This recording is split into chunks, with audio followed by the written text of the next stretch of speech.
क्या नहीं ताज़ी है? मुझे लगता है कि नहीं जाएगा हुकूमत, क्योंकि उसकी वजह है नहीं जाएगा। डबल गेम हो रही है। जो परवेज जिलाई है ना, वो भी 2 लाइन देता है, कभी वो अपोजिशन की तरफ झुकाव दिखाता है, कभी हुकूमत की तरफ। कोई भी 100% नहीं बता सकता कि जाएगा, लेकिन जलसा बता रहा है जो है हाफिजाबाद में हुआ अभी, वो बता रहा है कि इमरान खान का लहजा नरम हो गया। इसका मतलब है कि उसका कोई ना कोई डील हो गया। जब इंसान का डील होता है ना तो नरम पड़ जाता है। समझ गए मेरी बात को? जब कोई चीज़ जाने लगी ना तो बंदा गुस्से पे आ जाता है, और जब नरम हो जाते हैं ना, ठंडा पड़ जाते हैं, तो समझो कोई मामला ठीक होने जा रहे हैं। आप समझते हैं कि हुकूमत कहीं नहीं जा रही? मुझे लगता है कि नहीं। गर्मी हो गई है, आप देख रहे हैं, ये ऊपर चले और सियासी टेम्परेचर भी इसके साथ ही बढ़ रहा है। बढ़ रहा है। लेकिन ये है कि एक दूसरे को धमकी नहीं देनी चाहिए, ये गलत बात है। मुल्की को भी चाहिए कि वो धमकी ना दे, और हुकूमत को भी चाहिए कि धमकी ना दे। शाइस्तगी से, शाइस्तगी जमहूरी लड़ाई लड़े, जाती ना बनाए उसे। अब देखो ना, ये जो कह रहे हैं कि स्पीकर को इख्तियार नहीं है कि वोटिंग के बगैर उसको डिस्क्वालीफाई करे, मेरे ख्याल से ये कानून होना चाहिए कि कोई भी रुकन बगैर, मतलब अब मैं आपकी टिकट के ऊपर मुंतकिल हुआ हूँ और आपके बगैर किसी और को वोट दूँ, ये गलत बात है। ये नहीं हो चाहिए। हाँ, इस्तीफा दे दो, फिर साथ खड़े हो जाओ, फिर मानने वाली बात नहीं। अभी आपको भी नहीं पता कि एग्जैक्टली क्या होगा। आज तक मैं जितनी भी तज्ज़ियाकार सुनी है, बड़े से बड़े छोटे से, कोई भी 100% नहीं बता सकता कि जाने वाले ये ठहरने वाले। लेकिन मुझे कल से ये तो सारे बता रहे हैं कि नंबर पूरे हैं, लेकिन मुझे देखे ना, ये बड़ी अहम बात है। लेकिन वो भी तो अपोजिशन एक तहरीक, लेकिन ये भी तो बना तारीख में आज तक कभी हुई है? नहीं वो नहीं हुई, लेकिन तारीख एक सी भी तो नहीं रहती। ये भी तो है, लेकिन ये भी है कि हुकूमत के पास हर किस्म के रास्ते हैं। उस स्पीकर के इख्तियारात को इस्तेमाल कर सकते हैं। नहीं, वो कहते हैं कि हमारे पास नंबर इस तरह के पूरे हैं कि फ्लोर क्रॉसिंग की नौबत ही नहीं आएगी। समझे इस बात को? लेकिन वो अगर बिटवीन द लाइंस इसमें बड़े इशारे हैं भाई। तो फिर इसके मतलब जो हमारे बड़े हों के साथ है, इसलिए कामयाब होगी।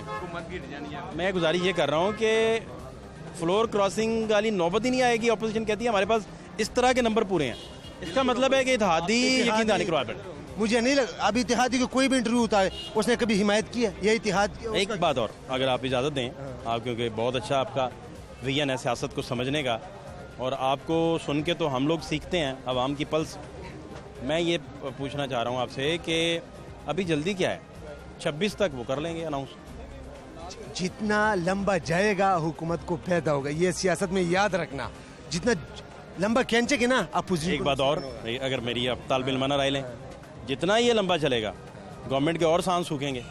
वो तो है, दोनों बातें ठीक है, दोनों बात बराबर है, लेकिन एक बात याद रखना। हाँ, ये ज़रूर है कि फवाद चौधरी साहब, शेख रशीद साहब बड़ी जेन्युइन ट्राई कर रहे हैं कि अदम एतमाद वापस हो, हम बैठ जाएं, 6 महीने बाद हम री इलेक्शन में चले जाएं और बैठ के निगोशिएट हो जाए। हुकूमत के पास हजारों तरीके है, अगर ना काम करना चाहे तो उसका तरीका है कि आप समझ नहीं चांगा मांगा का आप भूल गए?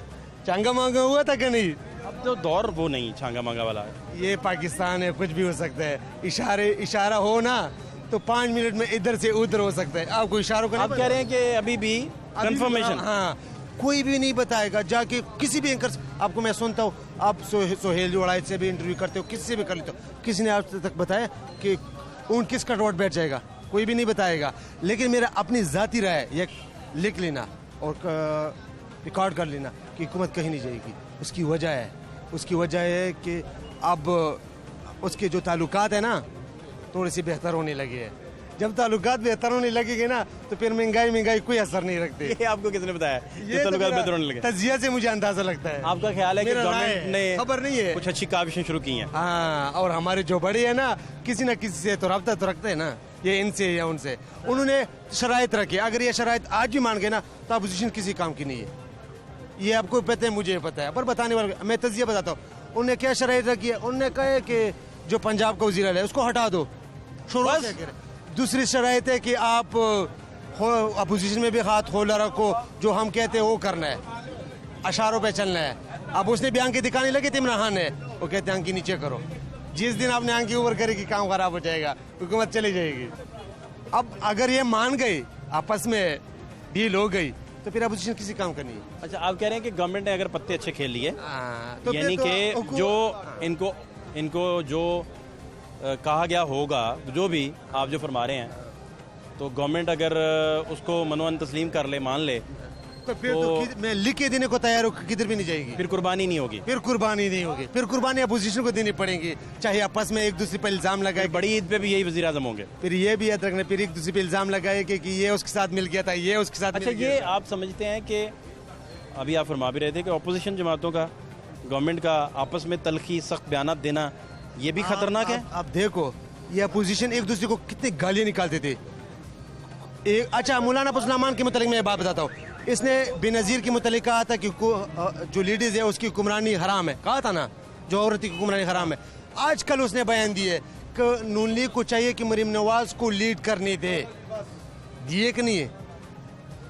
अब वो सियासत के लिए मजहब को ही पीछे हटा रहा है, जो पहला मजहब। अब सियासत में होना नहीं चाहिए मजहब कार्ड नहीं होना चाहिए ना। अच्छा, वो होकर भी फिर दूसरी तरफ आ जाता है, ये तो ज़्यादती है। मुनाफकत तो नहीं होनी चाहिए, कम से कम नहीं होनी चाहिए। नजरिया मजबूत रखो, चाहे हुकूमत आए या ना आए। ठीक है।